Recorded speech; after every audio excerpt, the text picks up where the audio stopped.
अगर आप stock market में ट्रेड करते हैं या किसी ब्रोकिंग कंपनी में अकाउंट है, तो आज की ये खबर आपके लिए गेम चेंजर साबित हो सकती है।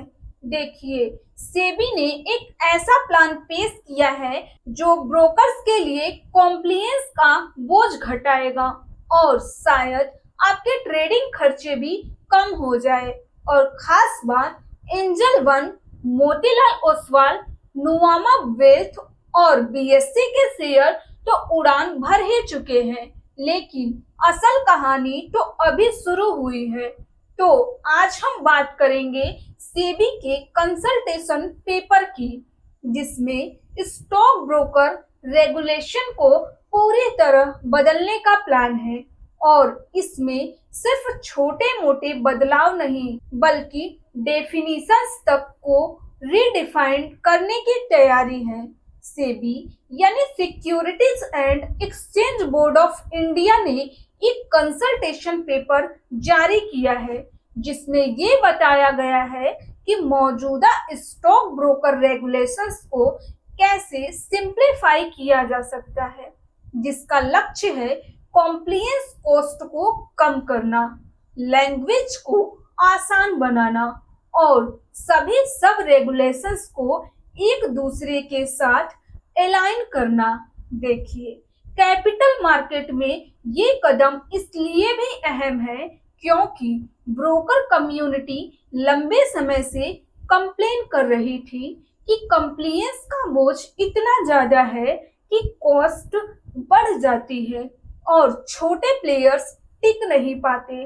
तो जैसे ही ये कंसल्टेशन पेपर आया, ब्रोकिंग स्टॉक में तेजी आ गई। Angel one, Motilal Oswal, Nuvama wealth, IIFL capital और बीएससी सभी में 2% से ज्यादा की तेजी देखी गई। साथ ही निफ्टी कैपिटल मार्केट इंडेक्स 1.5% ऊपर चला गया और सभी स्टॉक हरे निशान में थे। देखिए, मार्केट को उम्मीद है कि इस बदलाव से ब्रोकर्स का खर्च घटेगा और प्रॉफिटेबिलिटी बढ़ेगी।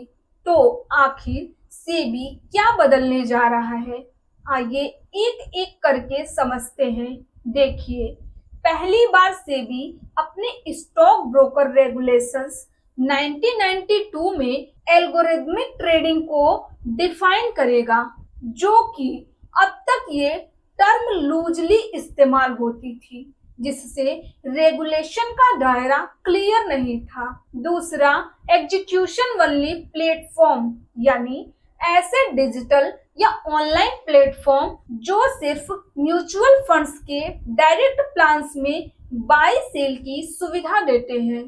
तीसरा, प्रोप्रिएटरी ट्रेडिंग की क्लैरिटी। देखिए, अब साफ डिफाइन किया जाएगा कि ब्रोकर अपने अकाउंट से कब ट्रेड कर रहा है और कब क्लाइंट के लिए। चौथा, NDS OM access negotiated dealing system order matching platform, जो अब तक सिर्फ बैंकों और प्राइमरी डीलर्स के लिए था, उसे ब्रोकर्स के लिए भी खोला जा सकता है, ताकि वो गवर्नमेंट सिक्योरिटीज और गिफ्ट आईएफएससी एक्टिविटीज में हिस्सा ले सके। पांचवा, रिडंडेंट रेगुलेशंस हटाना। देखिए, पुराने बेकार हो चुके रूल्स को हटाया जाएगा और लैंग्वेज को आसान किया जाएगा। तो अब सवाल ये उठता है कि इसका आपके जैसे रिटेल इन्वेस्टर्स पर क्या असर पड़ेगा। तो अगर ब्रोकर का कंप्लायंस कॉस्ट घटता है, तो ब्रोकरेज चार्जेस कम हो सकते हैं और ट्रेडिंग प्लेटफॉर्म का एक्सपीरियंस और स्मूथ हो सकता है।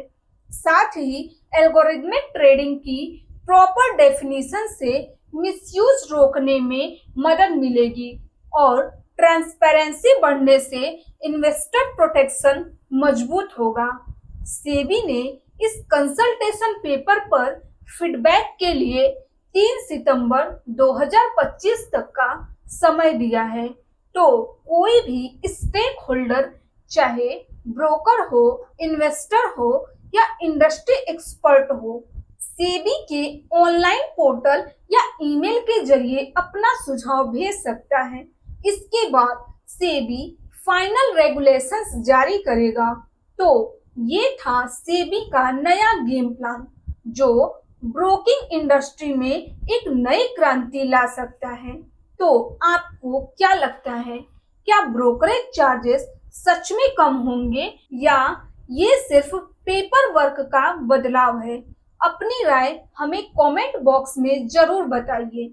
और अगर आपको ये जानकारी काम की लगी हो तो लाइक करें, शेयर करें और सब्सक्राइब करें हमारे चैनल को, जहां मिलती है बिजनेस की हर ब्रेकिंग अपडेट सबसे पहले।